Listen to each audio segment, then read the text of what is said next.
నమస్తే ఫ్రెండ్స్, నేను మీ Shravani Harsha. Welcome back to our channel. ఇవాళ మన కథ నిర్ణయం. కథని చివరి వరకు వినండి. నచ్చితే కనుక ఖచ్చితంగా తప్పకుండా ఒక్క లైక్ చేయండి. ఈ కథ పైన మీ విలువైన స్పందనని కామెంట్ రూపంలో మాకు తెలియజేయండి. కొత్తవారు ఎవరైనా చూస్తున్నట్లయితే మన ఛానల్ని సబ్స్క్రైబ్ చేసుకోండి. జయలక్ష్మి గారి కోడలు కడుపుతో ఉంది. కోడలికి 8వ నెల రావడంతో ఎలాగైనా డెలివరీ టైంలో నువ్వు మా పక్కనే ఉండాలమ్మా అంటూ కొడుకు పదే పదే బతిమాలడంతో జయలక్ష్మి గారు అమెరికా వెళ్ళడానికి రెడీ అవుతున్నారు. హాస్పిటల్లో రెగ్యులర్ చెకప్లన్నీ చేయించుకొని ఫ్లైట్ ఎక్కితే బాగుంటుంది కదా అని అనుకున్నారు జయలక్ష్మి గారు. ఆ రోజు రెగ్యులర్ చెకప్ కోసం హాస్పిటల్కు వెళ్లారు. టెస్టులన్నీ అయ్యాక ఆవిడ ఓపీ రావడంతో డాక్టర్ క్యాబిన్లోకి వెళ్లారు. అక్కడ డాక్టర్ చైర్లో కూర్చుని రిపోర్ట్స్ పరిశీలిస్తున్న ఒక అమ్మాయి వైపు పరీక్షగా చూశారు. ఈ అమ్మాయి మమతలా ఉందే అని 10 సార్లు పైనే అనుకున్నారు. రిపోర్ట్లు చూసి తలెత్తి జయలక్ష్మి గారితో ఏదో మాట్లాడబోతూ ఆవిడ ముఖంలోకి చూసి అలాగే ఉండిపోయింది మమత.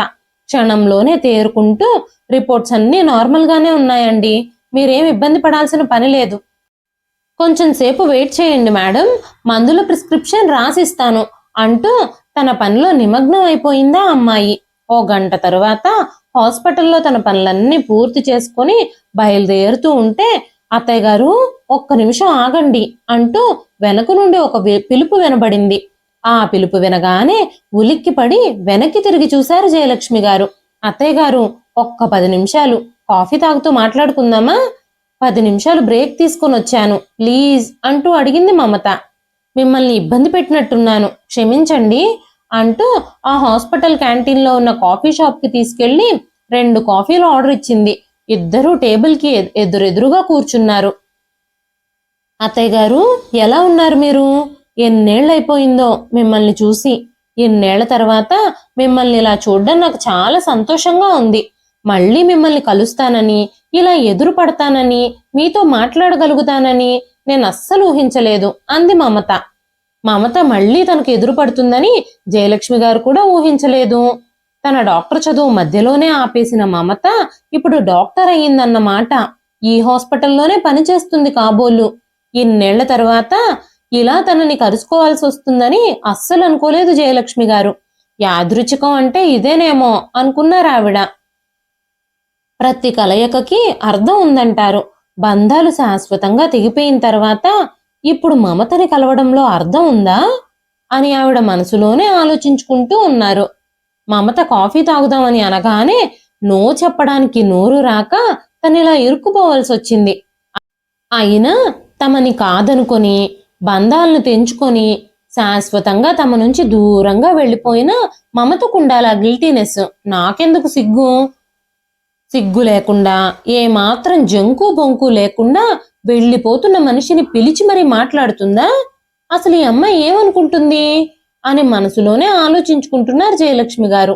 ఇంతలోనే మమత ఆవిడ్ని కదిలించి, అత్తయ్య గారు ఏం ఆలోచిస్తున్నారు? కాఫీ చల్లారిపోతుంది, తాగండి. ఎలా ఉన్నారు? ఏం చేస్తున్నారు?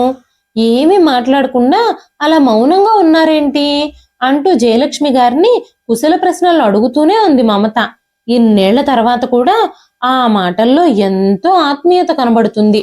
ఇప్పటికీ ఎంతో ప్రేమ ఆమె గొంతులో వినబడుతుంది. ఎంత ప్రయత్నించినా కూడా జయలక్ష్మి గారికి ఆ కాఫీ మింగుడు పడడం లేదు. గతమంతా గుర్తుకొచ్చి ఆ కాఫీ విషంలా చేదుగా అనిపిస్తోంది.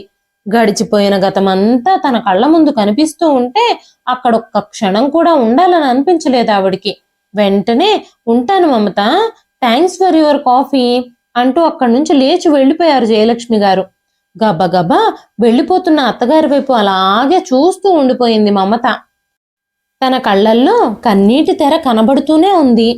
ఇంటికి వెళ్ళాక కూడా జయలక్ష్మి గారిని ఈ ఆలోచనలే వెంటాడుతూ ఉన్నాయి. గతం ఆవిడ కళ్ళ ముందు పదే పదే కనిపిస్తూ ఆవిడ్ని వేధిస్తూనే ఉంది. అమెరికా వెళ్ళబోతున్నందుకు చాలా సంబరంగా ఉన్న జయలక్ష్మి గారి ఆనందం అంతా ఒక్కసారిగా ఆవిరైపోయినట్టుగా అనిపించింది. 2 రోజుల తర్వాత జయలక్ష్మి గారి కొడుకు కృష్ణ ఫోన్ చేశాడు. అమ్మా, నీ మెడికల్ చెకప్లు అయిపోయాయా? పాస్పోర్టు, వీసా అన్నీ రెడీగానే ఉన్నాయి కదా? ఎలాంటి ప్రాబ్లము లేదు కదా? నువ్వు ఎప్పుడు బుక్ చేయమంటే అప్పుడు టికెట్ బుక్ చేసేస్తానమ్మా. ఇంకా వేరే పని ఏమైనా ఉంటే చక్కబెట్టుకుని రా. ఇక్కడికి వచ్చాక మళ్ళీ ఆ పనుంది ఈ పనుంది వెళ్ళాలిరా అని మాత్రం అనొద్దు అని మాట్లాడుతున్నాడు కృష్ణ. మాట్లాడుతూనే జయలక్ష్మి గారి మాటల్లోని ఇబ్బందిని గమనించిన కృష్ణ, ఏమైందమ్మా, నీ గొంతు ఎందుకంత డల్గా ఉంది? నీ ఆరోగ్యం బాగానే ఉంది కదా, ఎందుకంత డల్గా ఉన్నావు? ఒంట్లో ఏమైనా బాగోలేదా అంటూ అడిగాడు. మమతని చూసినప్పటి నుంచి తన మనసు అస్సలు మనసులో లేదు. కానీ కృష్ణకి ఆ సంగతి చెప్పాలని ఆవిడకు అనిపించలేదు. తనే ఇంతలా బాధపడుతూ ఉంటే మమతని కలిశానన్న విషయం తెలిస్తే కృష్ణ ఎంత బాధపడతాడో. ఇప్పుడిప్పుడే మానిపోతున్న వాడి గాయాన్ని తిరిగి రేపడం ఎందుకు, వాణ్ణి కూడా బాధ పెట్టడం ఎందుకు అని అనుకొని, బాగానే ఉన్నాను నాన్న, అమెరికా రావాలని అరేంజ్మెంట్స్ చేసుకుంటున్నాను కదా, అందుకే పనుల వల్ల కొంచెం నీరసంగా అనిపించింది అంటూ సమాధానమిచ్చారు జయలక్ష్మి గారు. సరే అమ్మా, నీకెప్పుడు వీలవుతుందో చెప్పు, అప్పుడే టికెట్లు బుక్ చేస్తాను అని చెప్పాడు కృష్ణ. ఇదిగో చూడు కృష్ణ, మరీ దగ్గరలోనే కొనేయకు టికెట్, నాకు ఇక్కడ చిన్న చిన్న పనులు కొన్ని ఉన్నాయి, వాటన్నింటినీ చక్కబెట్టుకు రావాలి కదా అన్నారు. సరేలే అమ్మా, ఇంకో 1 నెల రోజుల తర్వాత బుక్ చేస్తానులే టికెట్, రేఖ డెలివరీకి కూడా ఇంకా టైం ఉంది కదా, ఇప్పుడు 8వ నెలే కదా, నువ్వు ముందు అక్కడ పనులన్నీ చక్కబెట్టుకో అని చెప్పి ఫోన్ పెట్టేశాడు కృష్ణ. గతమంతా కళ్ళ ముందు కదలాడుతూ ఉంటే ఓపిక లేనట్టుగా నీరసంగా సోఫాలో వాలిపోయారు జయలక్ష్మి గారు. జయలక్ష్మి గారిది రాఘవరావు గారిది ప్రేమ వివాహం. ఇద్దరూ కాలేజీలో కలిసి చదువుకున్నారు. ఆ తరువాత ఒక్కటే బ్యాంకులో ఇద్దరు ఉద్యోగాలు సంపాదించారు. రాఘవరావు గారు బ్యాంకు మేనేజర్ అయితే జయలక్ష్మి గారు బ్యాంకులో అకౌంటెంట్. ఉద్యోగాలు వచ్చాక ఇద్దరూ తమ తమ కుటుంబ సభ్యులను ఒప్పించి తమ ఇష్ట ప్రకారం పెళ్లి చేసుకున్నారు. తమ కాపురం ఆనందంగా కొనసాగుతోంది. జయలక్ష్మి గారు ఇంకా రాఘవరావు గారుల అన్యోన్య దాంపత్యానికి చిహ్నంగా కొడుకు కృష్ణ పుట్టాడు. జయలక్ష్మి గారి అత్తామామలిద్దరూ కూడా రాఘవరావు గారు వాళ్ళకి ఒక్కడే కొడుకు కావడంతో జయలక్ష్మి గారు రాఘవరావు గారులతో పాటే ఉంటూ ఉండేవారు. జయలక్ష్మి గారు రాఘవరావు గారు బ్యాంకుకు వెళ్ళిపోతే కృష్ణ సంరక్షణ బాధ్యత అంతా అత్తామామలే తీసుకున్నారు.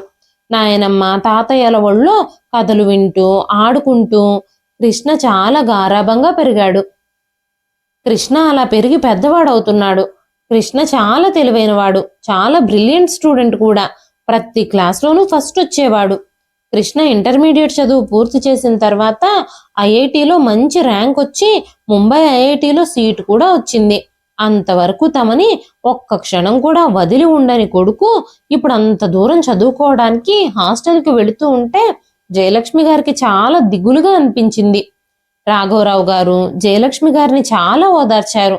మనం స్వయంగా చదువుకుని ఉద్యోగాలు చేస్తున్నాం, నీకు చదువు విలువ తెలుసు, ఎక్కడ సీట్ వస్తే అక్కడికి వెళ్ళి చదువుకోవాలి కదా, చదువు ధ్యాసలో పడితే ఇల్లు వాకిలి ఇలాంటివి ఏవి గుర్తుండవు వాళ్ళకి, నువ్వు అనవసరంగా బాధపడి వాణ్ణి కూడా బాధ పెట్టకు అని చెప్పారు రాఘవరావు గారు. కృష్ణ కాలేజీలో జాయిన్ అయ్యాడు. కృష్ణ కాలేజీలో జాయిన్ అయిన 6 నెలలకి జయలక్ష్మి గారి అత్తగారు చనిపోయారు. మరో 3 నెలల వ్యవధిలోనే జయలక్ష్మి గారి మామగారు కూడా ఈ లోకాన్ని విడిచిపెట్టి వెళ్ళిపోయారు.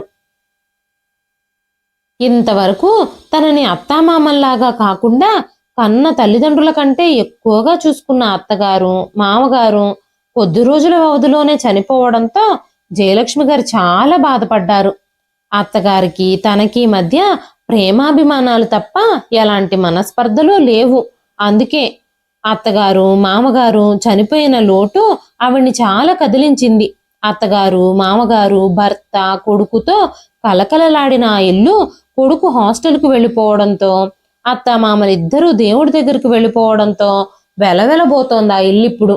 అంతలోనే జయలక్ష్మి గారి జీవితంలో పిడుగు పడినట్టుగా రాఘవరావు గారు కూడా ఉన్నట్టుండి బ్యాంకులో వర్క్ చేస్తున్న సమయంలోనే సడన్ గా ఛాతిలో నొప్పి రావడంతో గుండె పట్టుకుని అక్కడికక్కడే పడిపోయారు. ఆగమేఘాల మీద ఆయన్ని ఆసుపత్రికి తీసుకెళ్లారు. కానీ అప్పటికే ఆయన ప్రాణం అనంత వాయువుల్లో కలిసిపోయింది. మాసివ్ హార్ట్ అటాక్ రావడంతో ఆయన అక్కడికక్కడే చనిపోయినట్టు డాక్టర్లు నిర్ధారించారు. జయలక్ష్మి గారికి ఒక్కసారిగా ఈ లోకమంతా చీకటిగా అయిపోయినట్టుగా అనిపించింది. భర్త పోయిన షాక్లో ఆవిడ ఏడుస్తూ స్పృహ తప్పి పడిపోయింది. ఆ రోజు ఉదయం ఇద్దరూ కలిసి బ్యాంకుకు వెళ్ళేటప్పుడు కూడా రాఘవరావు గారు బాగానే ఉన్నారు. ఎప్పుడూ ఆరోగ్యంగా నవ్వుతూ అందరినీ నవ్విస్తూ తిరిగే తన భర్త ఇంక తనకు లేడు అన్న, కనబడడు అన్న వేదనతో ఆవిడ గుండె అల్లాడిపోతుంది. భర్త పోయిన దుఃఖాన్ని ఆవిడ భరించలేకపోయింది. రాఘవరావు గారు దూరమైన సంఘటనతో ఆవిడ షాక్కి గురయింది. తల్లిని అలా చూసి కృష్ణ కూడా డీలా పడిపోయాడు. కొడుకుని అలా చూడలేక తను ధైర్యం తెచ్చుకోకపోతే కొడుకు చదువు పాడైపోతుందేమోనన్న భయంతో గుండె దిటవు చేసుకుని ధైర్యంగా బతకడం మొదలుపెట్టారు జయలక్ష్మి గారు.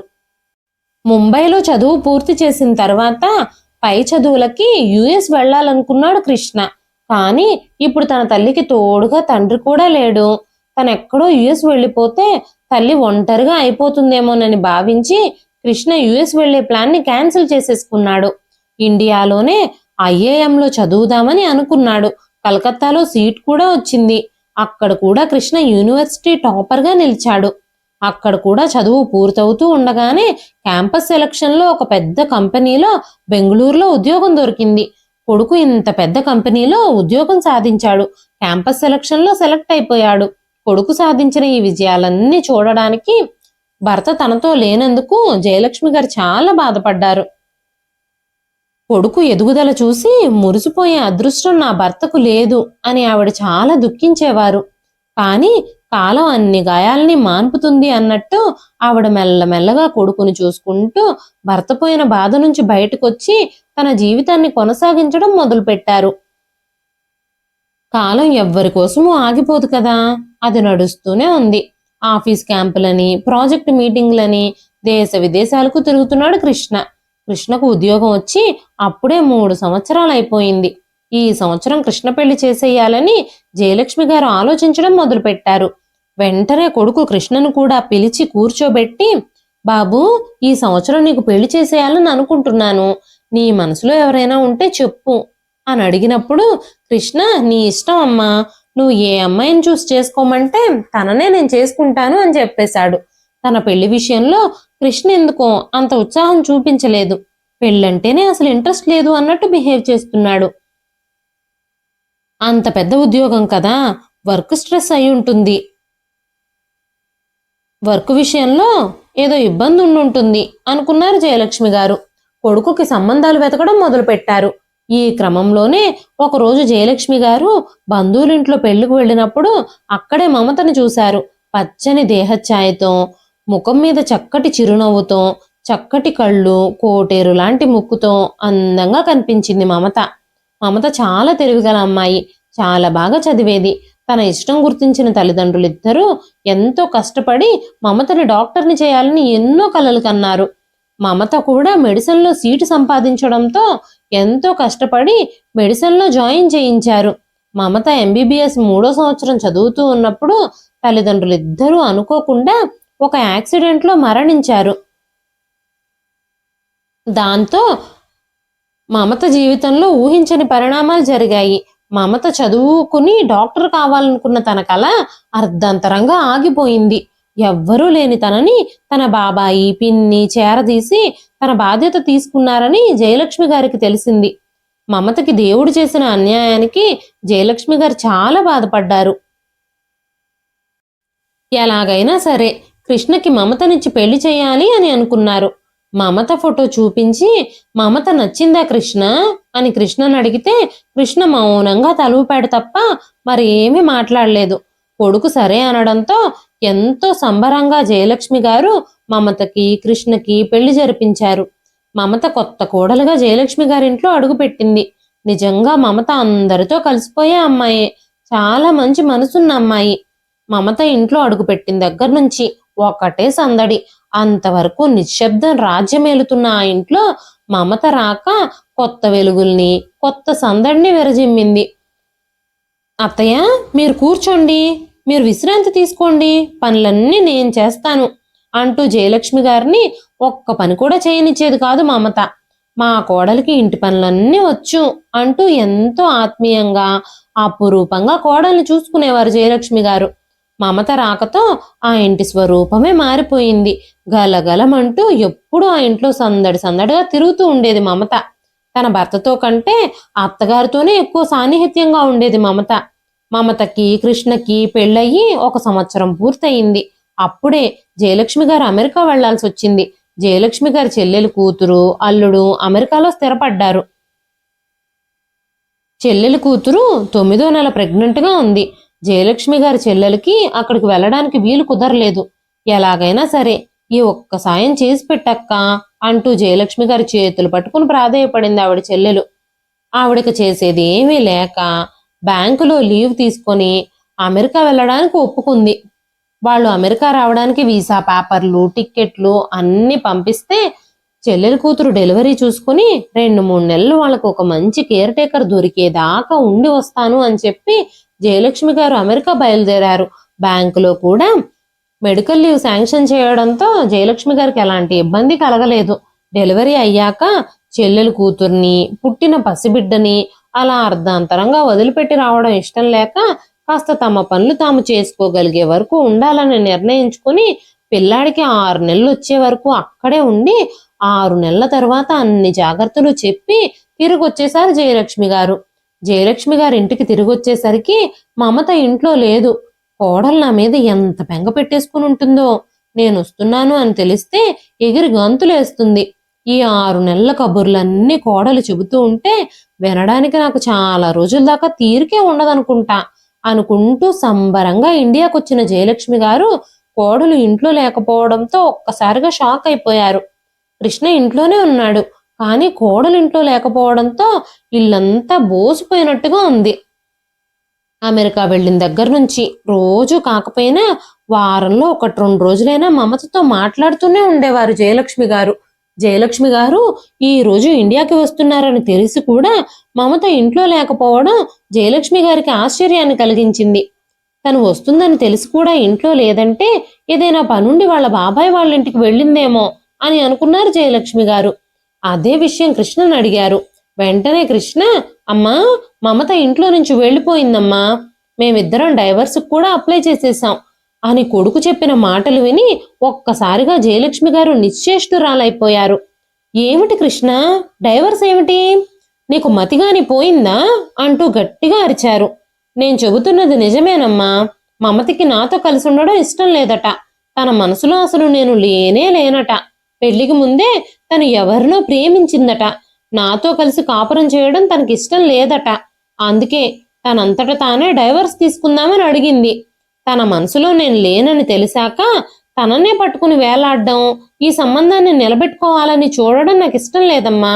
అందుకే నేను కూడా డైవర్స్ ఇచ్చేద్దామని నిర్ణయించుకున్నాను. 1 వారం క్రితమే మమత ఇంటి నుంచి వెళ్ళిపోయింది అని చెప్పాడు కృష్ణ.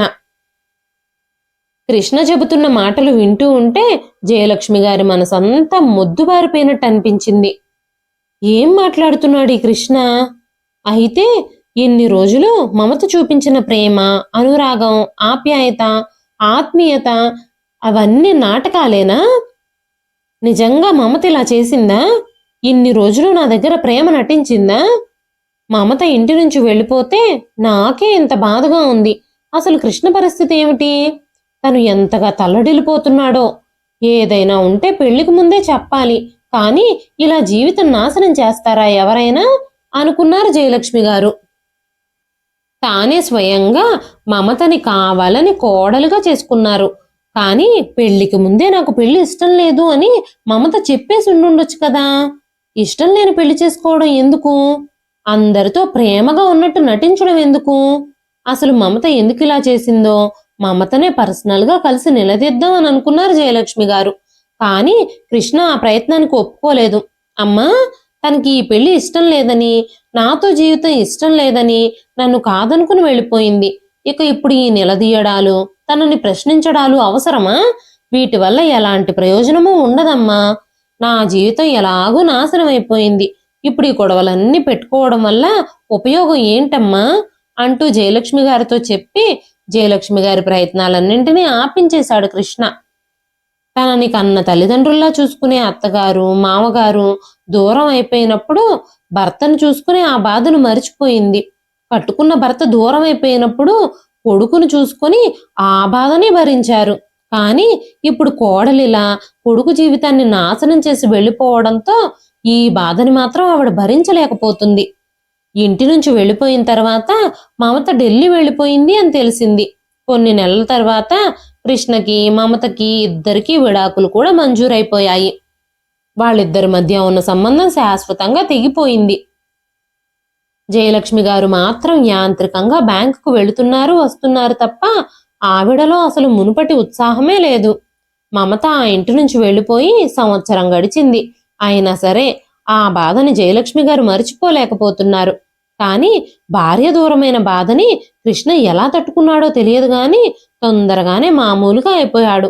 ఆఫీస్ వర్కులు, కాన్ఫరెన్సులు, టూర్లు, ట్రిప్పులు అంటూ బిజీ బిజీ అయిపోయాడు.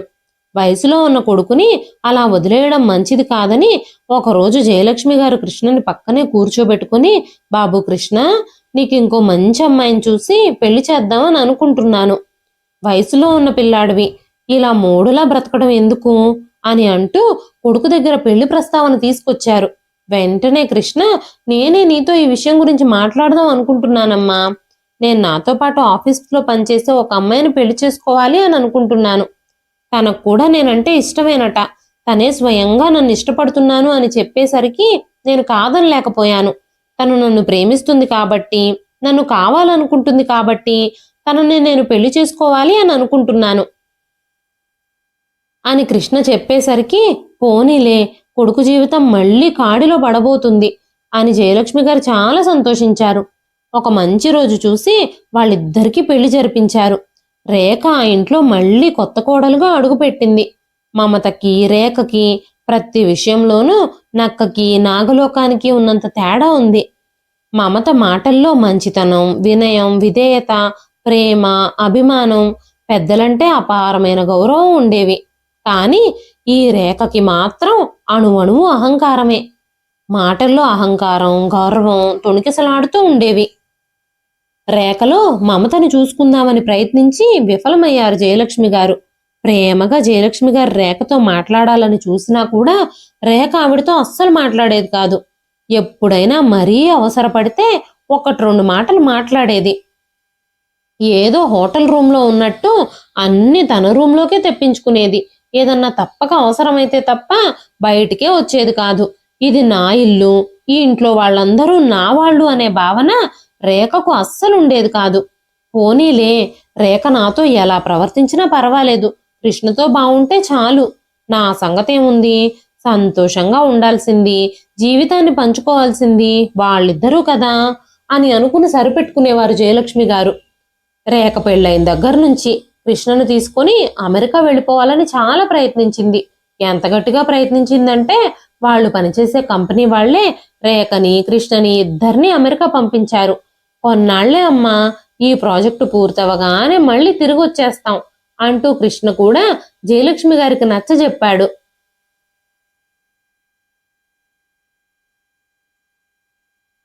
కొన్నాళ్లే అని చెప్పి వెళ్లిన వాళ్ళు 5 సంవత్సరాలైనా కూడా తిరిగి రాలేదు. ఈ లోపుగా రేఖ ప్రెగ్నెంట్ అయ్యింది. తనకి 7 నెలలు పూర్తయి 8వ నెల వచ్చింది. డెలివరీ టైం కల్లా తల్లిని అక్కడికి రమ్మని కృష్ణ పదే పదే అడుగుతున్నాడు. జయలక్ష్మి గారు కూడా రిటైర్ అయ్యి 6 నెలలు అవుతుంది. ఇక్కడ తనకి మాత్రం ఎవరున్నారు? పెళ్ళైన 5 ఏళ్లకి కొడుకు తండ్రి కాబోతున్నాడు. కృష్ణ పుట్టినప్పుడు జయలక్ష్మి గారు, రాఘవరావు గారు ఇద్దరు ఉద్యోగాలు చేస్తూ ఉంటే జయలక్ష్మి గారి అత్తగారు, మామగారు వాళ్ళకి వెన్నంటి ఉండి అండగా నిలబడి కృష్ణ బాగోగులన్నీ చూసుకున్నారు. అలా చూసుకోబట్టే కదా వాళ్ళిద్దరూ తమ పనులు సక్రమంగా నెరవేర్చగలిగారు. అదే విషయం జయలక్ష్మి గారికి గుర్తుకొచ్చి, మా అత్తగారు, మా మామగారు కొడుకు కోడలికి అంత ఆసరాగా ఉన్నప్పుడు నా కొడుకు కోడలికి నేను ఆసరాగా మారకపోతే ఎలాగా అనుకుని కోడలు డెలివరీకి అమెరికా వెళ్లి పుట్టిన బిడ్డను కూడా జాగ్రత్తగా చూసుకోవాలని నిర్ణయించుకున్నారు.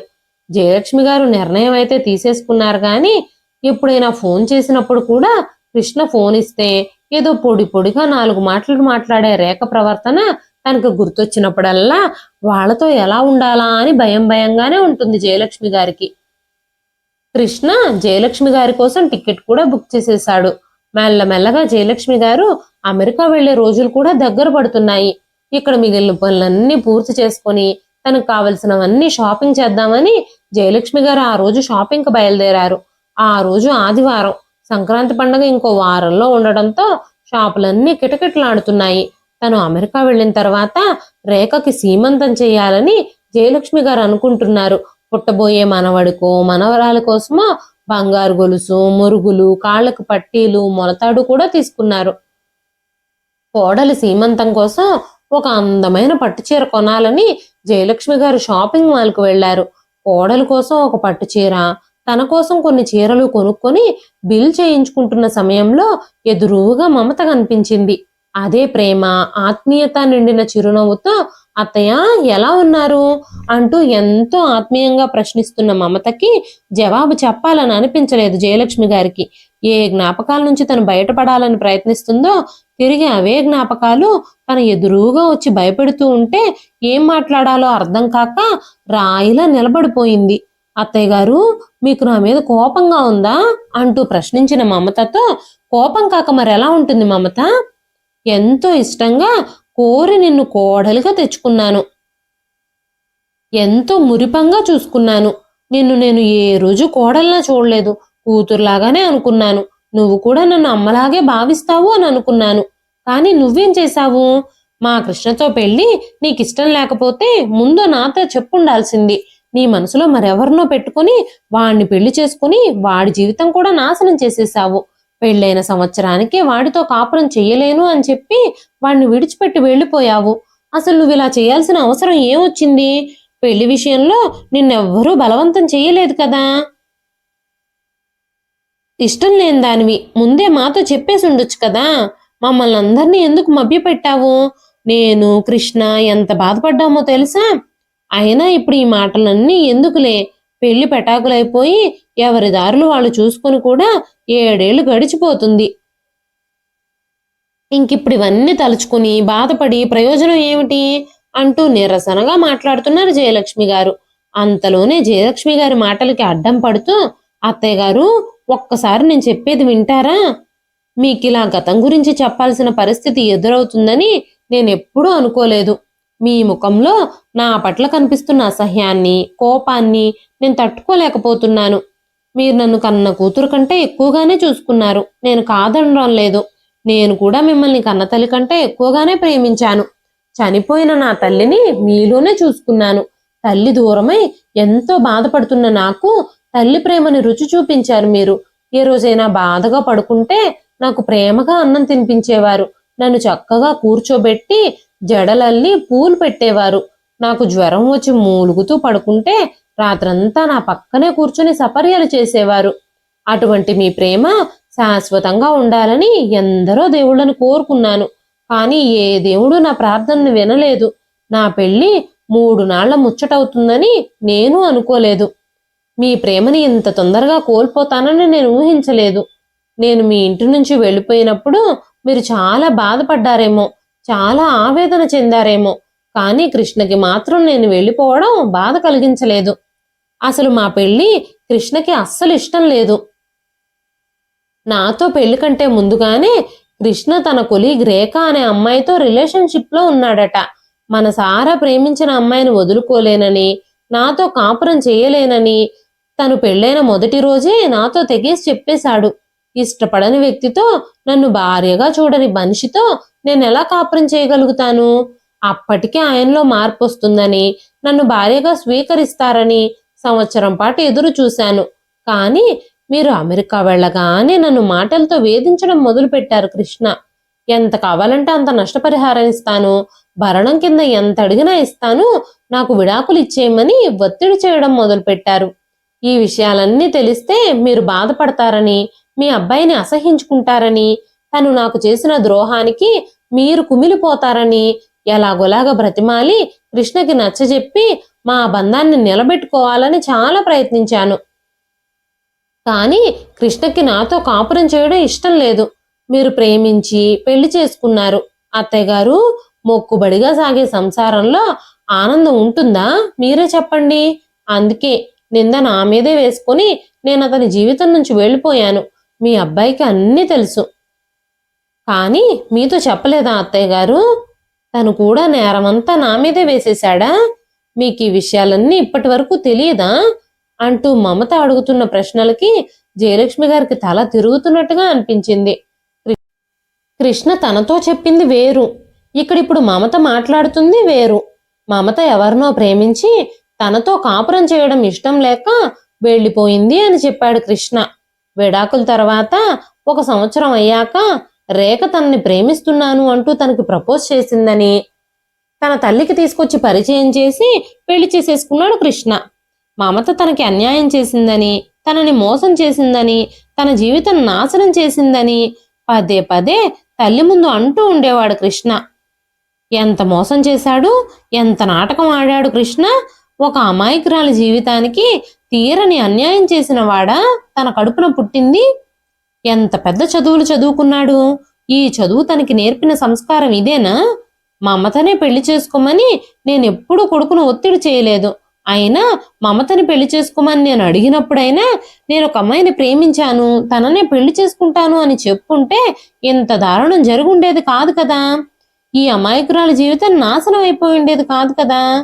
తన జీవితం నాశనం అయిపోయినా మౌనంగా భరించింది మమత. నేను బాధపడతానని వాడు చేసిన తప్పులన్నీ తన మీద వేసుకుంది.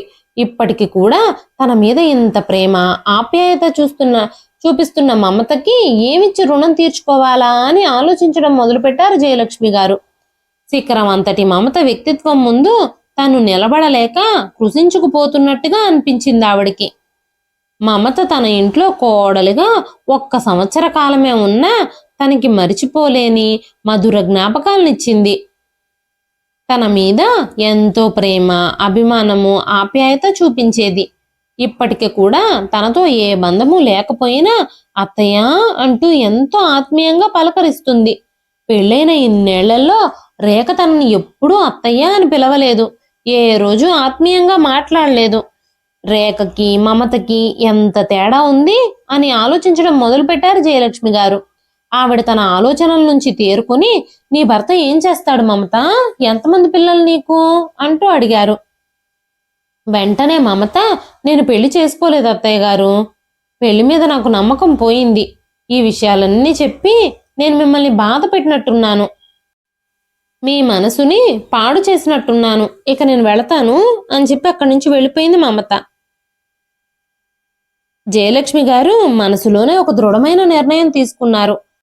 ఆ తర్వాత రోజే కృష్ణ ఫోన్ చేశాడు.